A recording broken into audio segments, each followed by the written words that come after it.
find them in gardens, even in your residential area. You have some fruit trees around, near a bit to the side of the forest. You may get them coming into your gardens.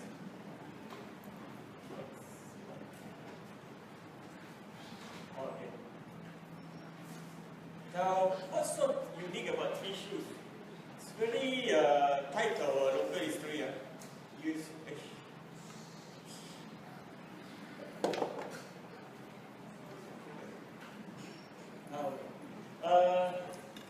Look at tree shrews. They are connected by Stanford Raffles here. He's the one who described the genus Kuala. Okay, basically named under the Malay word tupai. Okay, and look at tree shrews. This is the first picture of tree shrews that was described. It's very much connected to the plant Rafflesia. Okay, Rafflesia itself, the main seed dispersal of Rafflesia is actually tree shrews. Okay, so what happens is that these tree shrews will go and feed on the fruits. Okay, and during this feeding process, some of the seeds may get caught on the paws and the nails, the fingernails. So what happens is that after feeding, these tree shrews will walk around, and most of them will travel up back to the trees. So basically, they will encounter tetrastigma wire vines. So these are the main host plants for this Rafflesia. Now, it's not just basically meaning that the tree shrews walk on it, it will grow. What needs to happen is that the seeds on the claws of the tree shrews need to be attached to some of the crevices on the tetrastigma vines. And by chance, some of them get deposited more deeper, then only it gets to grow. Based on UMK research, basically there is a high mortality rate for this so-called Rafflesia buds, because some of them don't get deposited deep enough and they don't get enough nutrients. So basically, when you look at the tree shrews, they are very much connected to the Stanford Raffles here, to our Rafflesia, and to the tetrastigma vines. And over the years, when you look at the tree shrew taxonomy, it has increased in terms of number of species and subspecies described. And currently, there are 24 known species, distributed into 5 genuses and genera, and they are found in Indo-Malayan region. So you can't find them outside the Indo-Malayan region unless they are used for lab experiments. The Wayang Bengalari is actually a good model for lab studies. Many of these tree shrews are actually island endemics, so basically you find them in some islands and you don't find them anywhere else. And Borneo, which is part of Malaysia, is the center of tree shrew diversity. They have the most number of tree shrew species there. What's so special about tree shrews? Another thing special about tree shrews is that they like to use natural toilet. Okay? So in Borneo, okay, we have Kuala Montana here. These are tree shrews that are found up in the mountain forest, and they like to feed on nectars that are found on the surface of the lip of these Nepenthes plants. 3 species have been found to be visited by tree shrews: Nepenthes raja, Nepenthes macrophylla, and Nepenthes lowi. So they come and feed on the nectar on the lip, and in the same time they defecate, and the Nepenthes actually gains nitrogen content from the feces. So when you look at our design of toilet, we need to dispose the toilet, but we need to dispose the waste. They don't need to do it because the plant actually benefit from it, so we need to learn something from nature. Yes, our design for toilet is still not yet the best. Actually, I have a video of this tree shrew visiting this Nepenthes. We can show it later. I'm not sure whether the video player is working or not. There's also another species you see here, this Ratus balensis, who actually also do the same thing. They also visit Nepenthes plants for nectar and at the same time defecate into it. Okay. Another special thing about tree shrews is that there's one of their cousin here, this guy, Philosopherus lowi, who likes to booze. He goes all night party booze. He drinks 3.8% alcohol content every night. He basically gets his booze from the Badan plant. So scientists have found that the alcohol content is around 3.8%. And after their all night partying, they're still able to maintain their composure. So they don't get drunk, but they can booze around. So when you look at mammals, the behavior of drinking alcoholic content is not just restricted to humans. There are primates that actually do taking alcohol as a source of energy. And we have tree shrews here. Now what's so special about tree shrews is that if you look at here, this is Bongo. Okay. They also take in, they also consume alcoholic content, basically from nectars that have been fermented. But they get the effect, meaning they get drunk. Okay? It does affect them. But tree shrews, it doesn't. And it has been hypothesized that they have a different metabolic pathway. It's a hypothesis have yet to be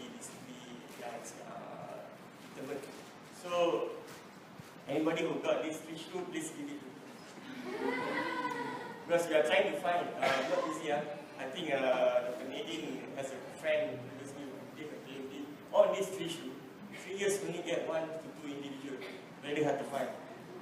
Throughout my sampling for 4 years doing my PhD, I think I only encountered once, sighted, not captured. So, very elusive creature. But definitely worth studying.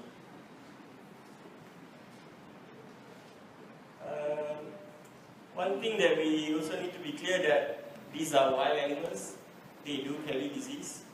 And unfortunately, I was one of the victims. When I was doing my PhD, I actually got contracted with this crab typhus. Ended up in the hospital for 1 week. The doctors could not determine what was the cause. At first, they thought it was dengue. Because I was in Penang, so everybody thought, get something, okay, you are supposed to be in the dengue ward. So I was in the dengue ward, seeing everybody, watching everybody vomiting, moaning, like that. So it was like scary. But one thing good about Penang Hospital is that they have an expert, tropical disease expert, who actually diagnosed correctly. Previously, I was in other hospitals, they keep on saying dengue. So it did not, I was actually having fever for nearly 2 weeks until I went to the Penang Hospital, and the specialist just said, you actually got something else. So I sat there, I was admitted for 1 week. He gave me doxycycline, and after that, I got better and I was released. So, why I'm highlighting this? Because tree shrews, since they do come into your houses, residential areas, you must be vigilant.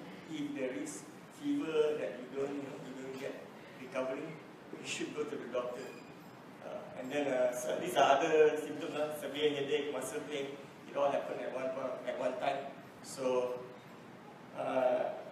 why I contracted this disease? Because I was recommended to use another agent to euthanize my tree shrews. Previously, I was using chloroform. So everything dies. You put with chloroform, everything dies. But the thing is that when they recommended something else, so I used that, the tree shrew dies. But the chickens, the fleas, the mites all don't die. So I was exposed to that.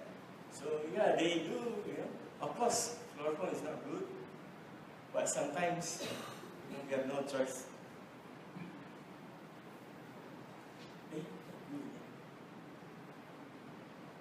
Oh yeah, conservation status.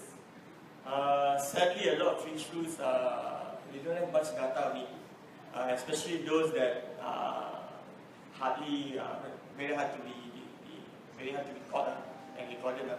Example here, when you look at Shrews lowy here, very rarely caught, but we are not sure why they are listed as this concern. Probably because they are high distribution, widely distributed. So probably that's the reason they say it's this concern. But the thing is that I've been sampling many places in Peninsular Malaysia, and the only place that I've heard of, besides the area that I sampled, which is from Penang, was in Perak. So far I only got these two areas that probably got the record. I'm not. I think there's one film research station that actually has I've never recorded this small mammal before also. Tupaya minor, apparently it's quite common, but never got there before.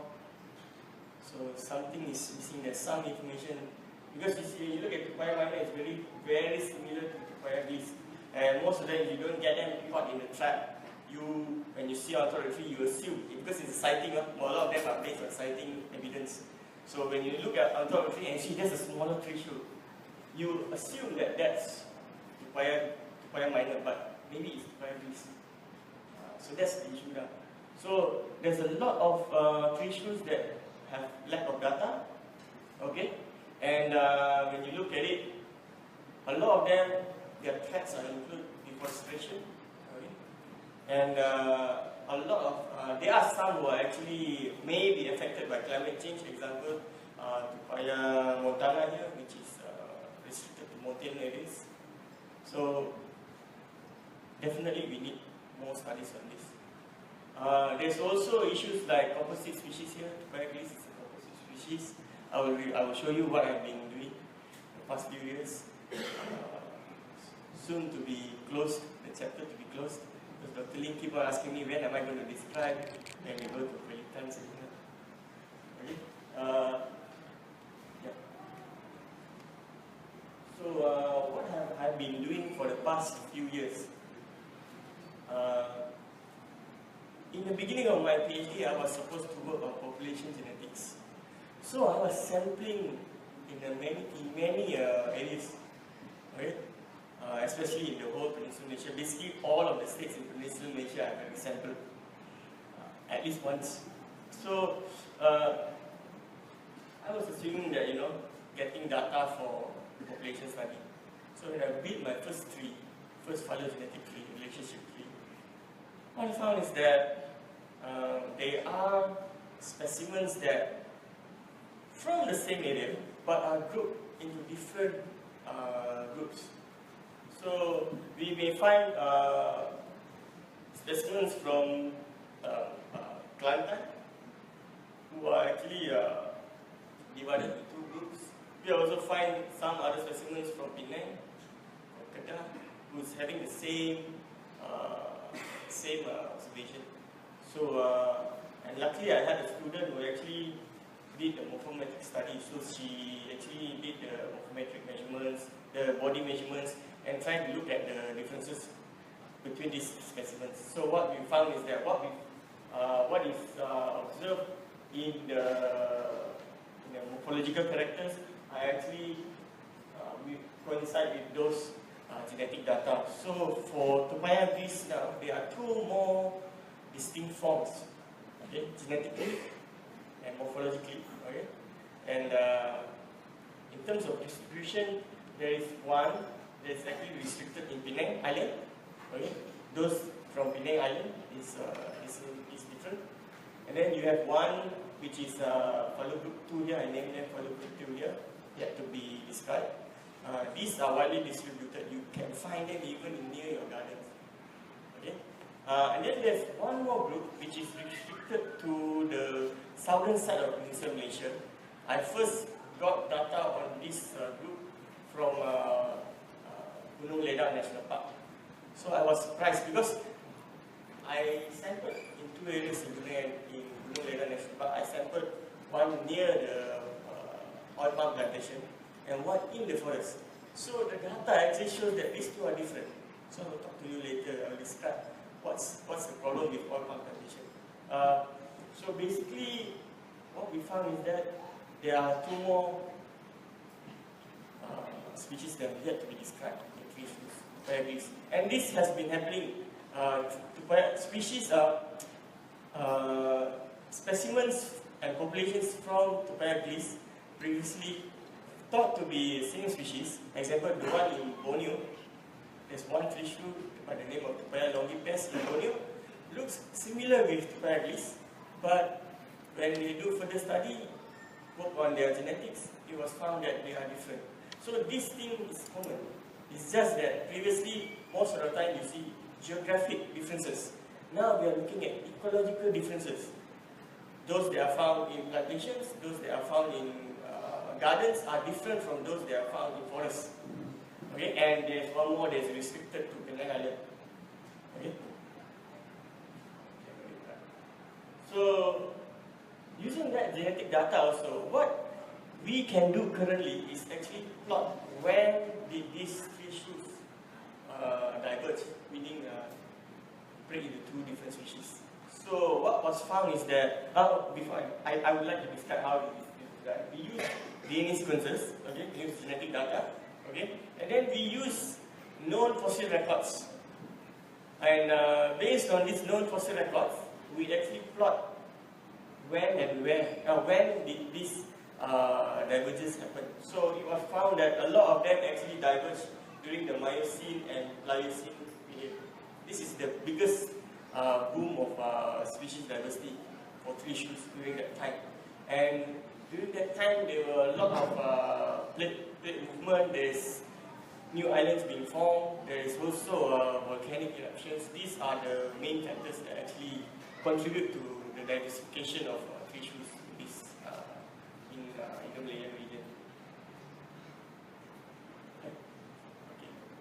So basically, based on this so-called plotting of timeline of their divergence, there are 2 theories that actually explain what's happening.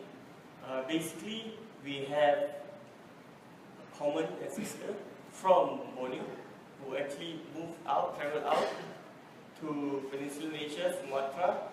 Okay, this is one of the theory, out of Borneo theory by Roberts et al.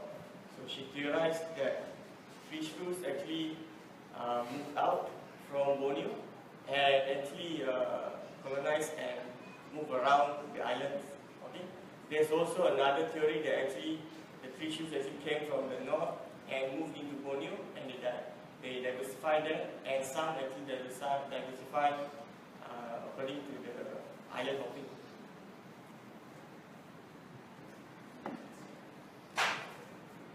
So, and this is the last slide.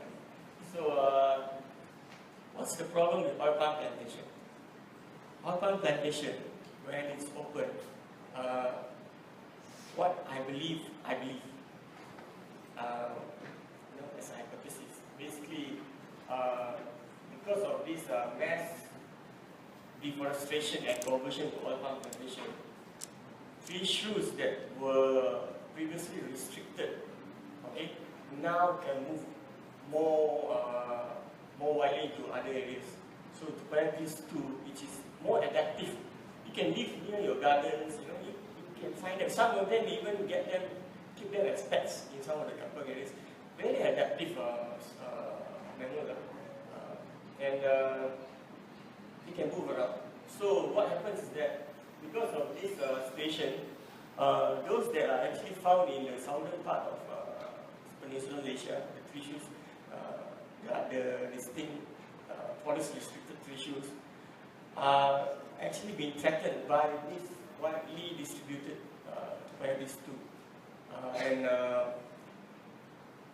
there's also, when we look at microsatellite data, that there is problems like hybridization happening, meaning they are marrying with the other other species of tree shrews.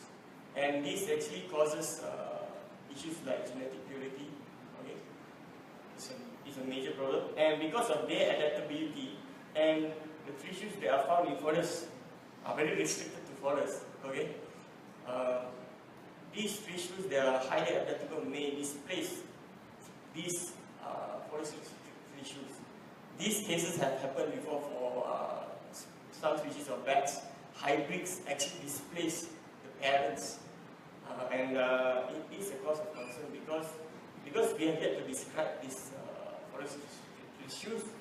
And when you look at the current situation, deforestation and the oil palm conversion is rapidly happening, we may face a situation where a tree shrew goes extinct right after it's been described. It's a big issue now. But as you've seen, the conservation status of this tree shrew is actually this concern. So basically, if we try to get more funding to work on this species, people will ask why. That's the issue now. Okay?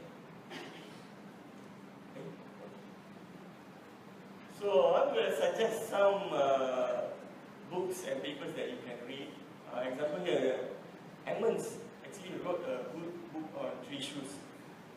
Her work in Borneo, this book was based on her work in Borneo for many years, and I highly recommend this book for light reading.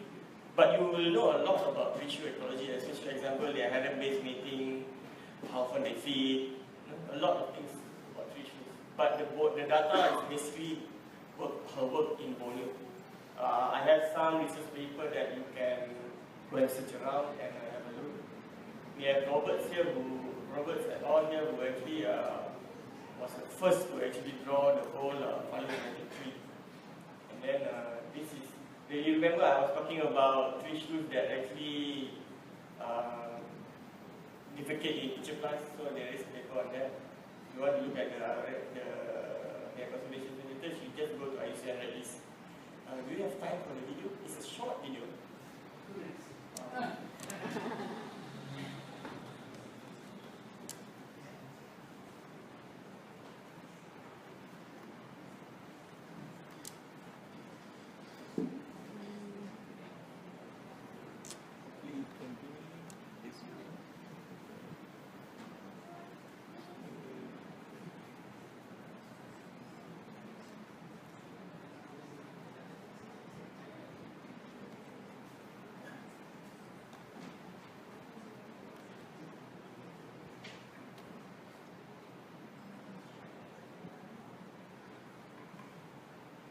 So you see the tree shrew visiting the plant, feeding on the nectar on the covering of the plant. Very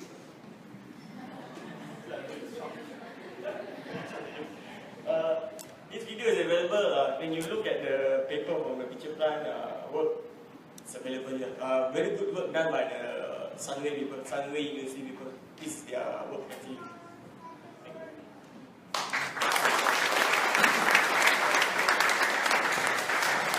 Okay, thank you, Dr. Jayaraj. And sorry, it's only time for questions. If you want to buy him some fermented nectar on the road, then you can ask questions, okay? You can email me if you want to ask anything about this. No issue. All right, thank you.